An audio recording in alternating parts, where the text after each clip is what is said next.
Hello friends, कैसे हैं आप सब। आई होप आप लोग स्वस्थ होंगे, अपनी तैयारी में व्यस्त होंगे। आज हम डिस्कस करेंगे सीडीपी पेडागोजी। आप सभी लोग वीडियो को लास्ट तक जरूर देखिएगा। पेडागोजी के कुछ इंपॉर्टेंट क्वेश्चंस है जो आपके एग्जाम में पूछे जाने की 99% संभावना है। चैनल पर पहली बार विजिट करें तो प्लीज आप सभी लोग चैनल सब्सक्राइब करके बेल आइकन प्रेस कर लीजिएगा, इससे नोटिफिकेशन आप सभी को मिलता रहेगा। तो कुछ न्यू क्वेश्चन यहाँ पर आप सभी को देखने को मिल रहे हैं।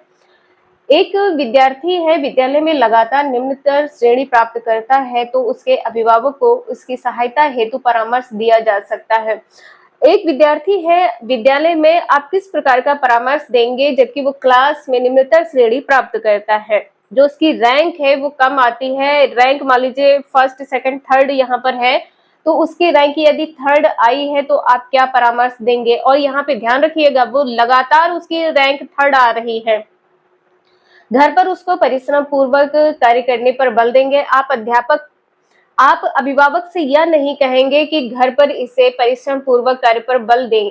ये पॉइंट यहाँ पर गलत है, कभी भी बल नहीं देना है। वह अध्यापकों की घनिष्ठ संगति में कार्य करे। तो यहाँ पर आपका जो आंसर है वो बी सही हो जाएगा। यदि यहाँ पर लगातार निम्नतर श्रेणी प्राप्त करता है कोई भी बालक, तो वो क्या करेगा, अध्यापक के साथ अध्यापक की संगति में कार्य करेगा, तो उसमें बदलाव देखने को मिलेगा। मोबाइल फोन, चलचित्र, कॉमिक्स, खेल हेतु अतिरिक्त कॉल पर रोक लगाएं। देखिए यहाँ पर यदि बालक नहीं पढ़ रहा है या लगातार निम्नतर श्रेणी प्राप्त कर रहा है तो इसका अर्थ यह नहीं है कि आप उसकी जितनी भी एक्टिविटी है उस पर रोक लगा देंगे, गलत हो जाएगा। तो भली भांति शिक्षा ना हो पाए, उनके जीवन संबंधी कठिनाइयों का वर्णन करें। किस प्रकार से बालक नहीं पढ़ रहा है या नहीं सीख पा रहा है, तो उसके जो जीवन की कठिनाइयां हैं उसका वर्णन यहाँ पे करने की बात की गई है, ये भी पॉइंट गलत हो जाएगा। अध्यापक के साथ रहकर अध्यापक की संगति में यदि कार्य किया जाता है तो इसमें बदलाव देखने को मिलता है, तो यहाँ पर बी आंसर सही हो जाएगा। नेक्स्ट है, निम्नलिखित में से कौन से कथन सीखने के बारे में सही नहीं है। यहाँ पर आप सभी लोग नहीं लिख लीजिएगा। त्रुटि को बालकों के द्वारा प्रदर्शित करना यह बताता है कि उन्होंने कहीं नहीं सीखा है। जबकि यदि कोई बालक त्रुटि करता है तो इसका अर्थ यह नहीं होता है कि बालक को कुछ भी नहीं आता है। तो जो गलत हो जाएगा वो क्या है, ए आंसर सही हो जाएगा। यहाँ पर नहीं है, वो क्या है, ए। सीखना उस वातावरण में प्रभावी होता है जो संवेगात्मक रूप से सकारात्मक हो और शिक्षार्थियों को आश्वस्त करे। आश्वासन देने की बात की गई है, ये पॉजिटिव है, तो ये ध्यान रखिएगा। नेक्स्ट है, यहाँ पे दूसरी ओर कहा गया है कि निम्नलिखित कथन जो किस कथन को सीखने के लक्षण के रूप में नहीं माना जा सकता है। सीखना कुछ ऐसी चीज है जो कुछ अनुभव के परिणाम स्वरूप घटित होती है या घटित होता है। तो आपने जो कुछ भी सीखा है, आपका अनुभव ही आपको प्रमाणित कर देता है कि हाँ आपने कुछ सीखा है अथवा नहीं सीखा है। कोई ऐसी सिचुएशन आ जाती है कि वहां पर आप फंस जाते हैं। यदि आपने पहले से समझ रखा है या पहले से आपका अनुभव है तो आप उस परेशानी से बाहर निकल आएंगे, तो बिल्कुल से ये पॉजिटिव है। व्यवहार का अध्ययन सीखना है। यहाँ पर कहा गया है जो व्यवहार है वो एक प्रकार का अध्ययन है, ये यहाँ पर देखिए गलत माना गया है। सीबीएसई ने यहाँ पर जो नहीं है इसको बी आंसर बताया है। अन अधिगम भी सीखने का एक हिस्सा है। अन अधिगम का अर्थ यहाँ पर, अधिगम का अर्थ यहाँ पर सीखना है, तो ना सीखना भी एक सीखने का ही हिस्सा है। यदि आप खाली बैठे हैं तो भी आप कुछ ना कुछ सीख रहे होते हैं। चीजों को जब ऑब्जर्व करते हैं, चीजों को देखते हैं तो उसके बारे में सीखते हैं, ये क्या हुआ, कैसे हुआ, क्यों हुआ। तो ये भी क्या है, एक प्रकार का सीखना है। सीखना एक प्रक्रिया है जो व्यवहार में मध्यस्थता करती है, व्यवहार के मध्य जो आती है। ठीक है, ये भी आपका आंसर यहाँ पर पॉजिटिव है। जो सही नहीं है वो बी आंसर सही हो जाएगा। कुछ इसी प्रकार के क्वेश्चन है जो आपके एग्जाम में पूछे जाते हैं और बहुत ही कंफ्यूजन के क्वेश्चन होते हैं, तो आप सभी लोग यहाँ पे ध्यान रखिएगा। इन 3 क्वेश्चन में किसी भी प्रकार का कोई डाउट लग रहा हो तो प्लीज आप सभी लोग कमेंट करके जरूर पूछ लीजिएगा। नेक्स्ट है, सिद्धांत के रूप में रचनावाद। अब यहाँ पर आपको बताना है क्या सही होगा। तो जो यहाँ पर निगेटिव है वो क्या है, याद करने पर, पुनः स्मरण द्वारा जांच करने पर बल देना, तो याद करना बल देना गलत हो जाएगा, ये भी पॉइंट यहाँ पर गलत हो जाएगा। अनुकरण या दोहराव, ये भी पॉइंट आपका गलत हो जाएगा। केंद्रित, तो आपका आंसर यहाँ पर पहला सही हो जाएगा। दुनिया के बारे में अपना दृष्टिकोण निर्मित करने में शिक्षार्थियों की भूमिका पर बल देता है। अब यहाँ पर आपने सोचा होगा कि बल तो यहाँ पर भी आया है, तो यहाँ पर ये कहा गया है कि दुनिया के बारे में शिक्षार्थी का जो दृष्टिकोण है इसको निर्मित करने की भूमिका पर बल देता है। क्या? रचनावाद। तो ये आंसर यहाँ पर आपका सही हो जाएगा। जो यहाँ पर गलत है वो क्या है? बी है, सी है और डी है। नेक्स्ट है, निम्न में से कौन से कथन को सीखने की प्रक्रिया की विशेषता नहीं मानना चाहिए?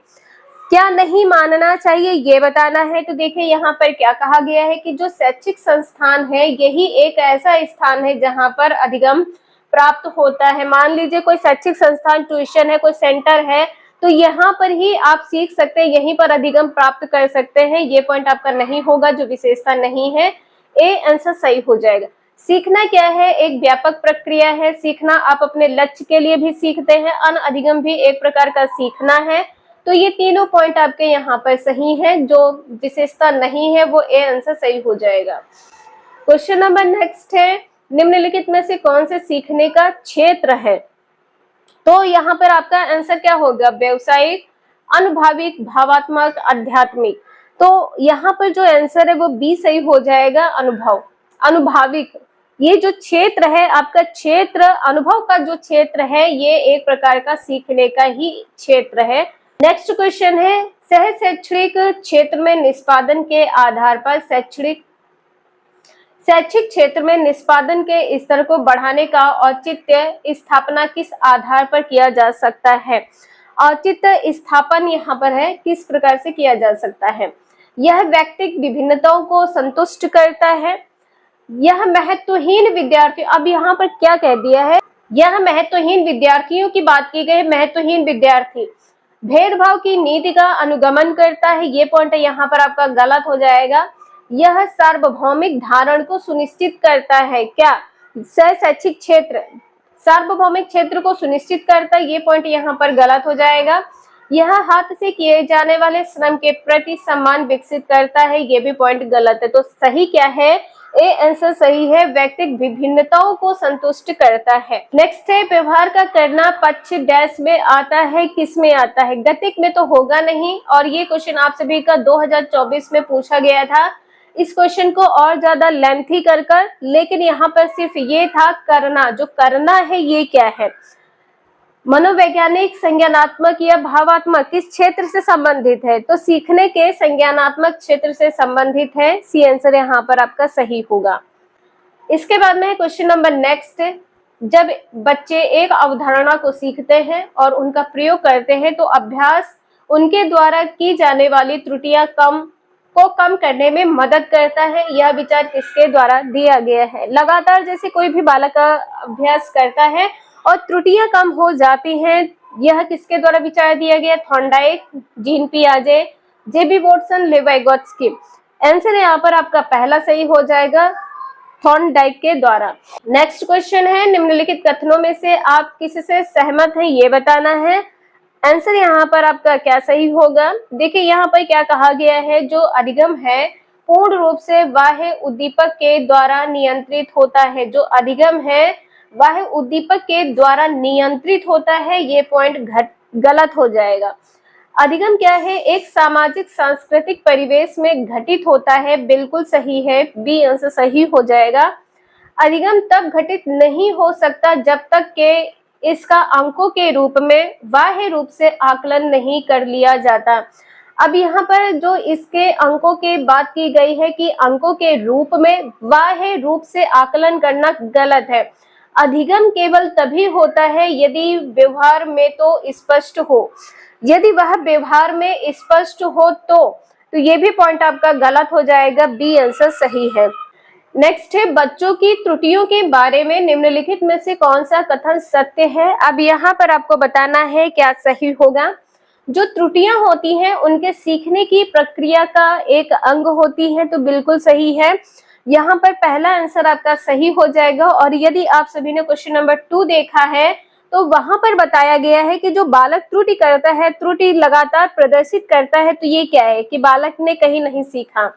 बच्चे तब त्रुटियां करते हैं जब शिक्षक सौम्य हो और उन्हें त्रुटियां करने पर दंड ना देता हो। यदि आप बालक को डांटेंगे नहीं, उसे बताएंगे नहीं कि आपने गलती कहाँ पर की है, कहाँ पर त्रुटि की है, तो ये पॉइंट यहाँ पर गलत हो जाएगा। त्रुटि करने पर कोई भी पनिशमेंट ना देना, ना समझाना, और गलत जो बच्चे ने लिखा है उसमें स्वयं सुधार करने की बात ना करना भी गलत हो जाएगा। बच्चों की त्रुटियां शिक्षक के लिए महत्वहीन है और उसे चाहिए कि उन्हें काट दे, उन पर अधिक ध्यान न दे। जबकि त्रुटियां क्या होती है, एक सीखना ही होता है। यदि त्रुटि बालक करता है तो वो सीखने के लिए अग्रसर होता है। ठीक है, तो यहाँ पर कहा गया है जो त्रुटियां है वो क्या है, महत्वहीन है, ये पॉइंट गलत हो जाएगा। असावधानी के कारण बच्चे त्रुटियां करते हैं, ये भी गलत है। नेक्स्ट है, सुरेश सामान्य रूप से एक शांत कमरे में अकेले पढ़ना चाहता है, जबकि मदन एक समूह में अपने मित्रों के साथ पढ़ना चाहता है। यह उनके डैश में विभिन्नता के कारण है। देखिए, पढ़ने की यहाँ पर बात की गई है। यहाँ पर जो बात की गई वो क्या है, अभिक्षमता, अधिगम शैली, परिपक्वता या मूल्य। तो यहाँ पर अधिगम शैली होगा, वो पढ़ने की बात की जा रही वहां पर है। एक रूम है जहां पर कोई अकेले पढ़ना चाहता है, तो वहीं पर कोई दूसरा एक समूह में, तो यहाँ पर अपनी अपनी अधिगम शैली है। कोई अकेले पढ़ता है तो कोई ग्रुप के साथ पढ़ लेता है, तो अधिगम शैली अपनी भिन्न भिन्न होती है। बी आंसर सही है। नेक्स्ट है, बच्चे किस प्रकार से सीखते हैं, नीचे दिए गए कथनों में से कौन सा इस प्रश्न के विषय में सही नहीं है। बच्चे तब सीखते हैं जब वे संज्ञानात्मक रूप से तैयार होते हैं। बच्चे अनेक प्रकार से सीखते हैं। बच्चे सीखते हैं क्योंकि वह स्वाभाविक रूप से प्रेरित होते हैं। बच्चे केवल कक्षा में ही सीखते हैं। तो इस प्रश्न का आंसर यहाँ पर 2 हो जाएगा। एक तो बी यहाँ पर, अब जो यहाँ पर केवल आ गया तो केवल तो यहाँ पर गलत ही हो जाएगा। आप सभी लोग कमेंट करके बताइएगा यहाँ पर आप सभी ने क्या टिक किया था। क्वेश्चन नंबर नेक्स्ट है, निम्नलिखित में से कौन सा सिद्धांत पाठ योजना में शामिल नहीं है। योजना की दृढ़ता है, शिक्षार्थियों का ज्ञान है, उद्देश्यों की स्पष्टता, शिक्षण का ज्ञान। यहाँ पर आपका आंसर क्या सही हो जाएगा, जो पाठ योजना में शामिल नहीं है, दृढ़ता हो जाएगी। किसकी दृढ़ता, योजना की दृढ़ता। ये आंसर यहाँ पर आपका सही हो जाएगा। क्वेश्चन नंबर नेक्स्ट है, बच्चों को अपने अध्ययन में प्रयास करने हेतु प्रोत्साहित करने के लिए शिक्षकों को डैश आवश्यकता होती है किसकी। तो बच्चों को नियंत्रण में नहीं रखना है, बच्चे की आपस में तुलना नहीं करनी है, बच्चे को प्रेरित करना है और बच्चे को डांटना भी नहीं है। तो यहाँ पर जो आपका आंसर है वो सी सही हो जाएगा। यहाँ पर इतने क्वेश्चंस में किसी भी क्वेश्चन में कोई डाउट हो तो प्लीज आप सभी लोग एक बार कमेंट करके जरूर बता दीजिएगा। और यहाँ पर आपने क्या टिक किया है, कौन से क्वेश्चन में क्या आंसर टिक किया है, ये भी आप सभी लोग कमेंट करके जरूर बताइएगा। तो आज के लिए इतना ही, मिलते हैं नेक्स्ट क्लास में। वीडियो यूजफुल लगे लाइक करें, चैनल सब्सक्राइब करें, शेयर करें। Thank you for watching this video.